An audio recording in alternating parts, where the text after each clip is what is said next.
Hey, welcome back. David Giorgio here, being unapologetictv.com. If you haven't already subscribed, go ahead and subscribe to the channel to get all sorts of speaking tips and support so that you can spread your message to the world in a way that makes a difference for others.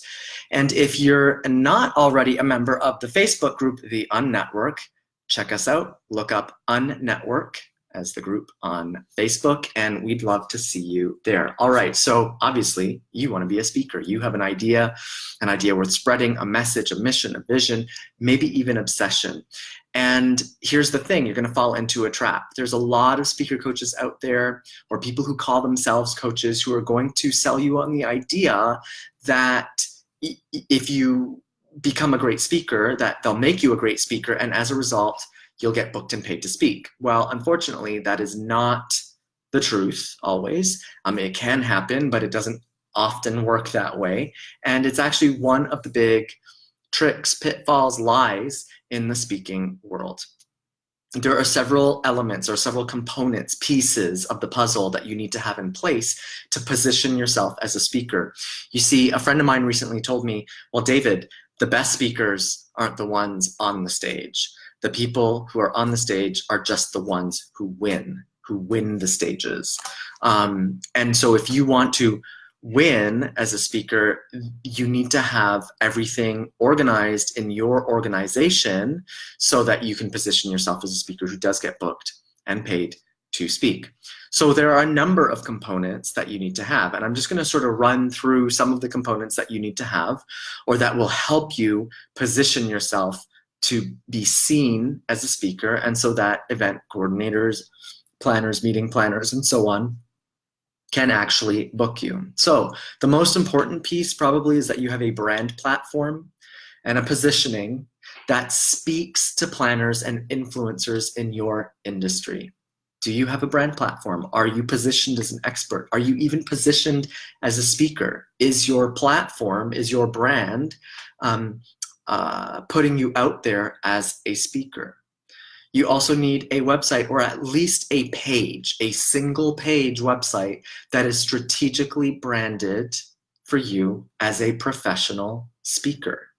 You need to have a media one sheet or a professional speaker kit, also known as an EPK. What about a speaker bio? In fact, you need to have a number of bios ready. There's a longer bio. There's the bio that you get introduced with, a speaker introduction. There's also a very short form of the bio that you should have ready to go at any time. Speaker headshots and speaking shots. If people don't see you as a speaker, you don't have any evidence of you as a speaker, how do you think someone's going to pay you if they just see pictures of you, walking in the park, for example, or only lifestyle shots? What about your social media accounts? If you're on social media, do you have accounts that are optimized for a professional speaker? Do you have a social media strategy that attracts speaking opportunities, loyal followers, paying coaching, consulting clients? So having a specific social media strategy as a speaker will go a long way.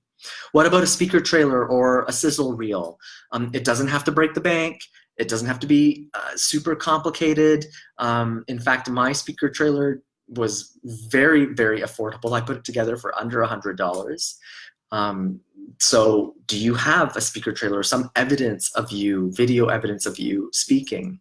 What about a book? And if you don't have a book, and it's not necessarily essential to get paid to speak, it changes the game a little bit. But if you don't have a book, other published works that position you as an expert. Do you have published works at all? What about your story and idea worth spreading? Some people call it the topic, but if you've heard my previous speaking tip of the day all about topics versus ideas, what is your idea worth spreading? And can you share that in a couple of sentences? Is it super clear when somebody lands on your speaking website what it is that you talk about and what you can do for their audience? Are you solving their problem? So there you go. There's 10 things that I mentioned, actually a little bit more if you break some of those components down, but 10 pieces of the puzzle that you need as a speaker that you should have in place to some degree that already gets you in the door.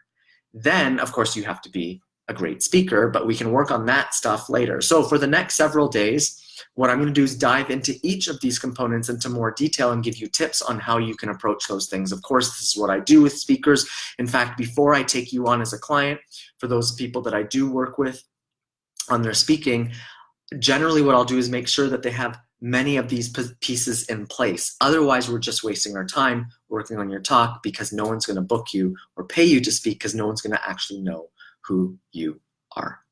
All right, so I'd love to hear what parts of the puzzle do you have in place for your speaking career? Do you have the website? Do you have a reel? Maybe you've got the photos already. Let me know what pieces you have and what pieces you don't have and need support in. And over the next several days, I'm going to do a deeper dive on each of these components to position you as a speaker who is not only ready to speak on stages, but to get paid to do it. All right, David and Giorgio here with the speaking tip of the day. Don't forget, subscribe at beingunapologetictv.com. Join us in the Facebook group, the Unnetwork, right on Facebook. And we will see you tomorrow with another speaking tip of the day.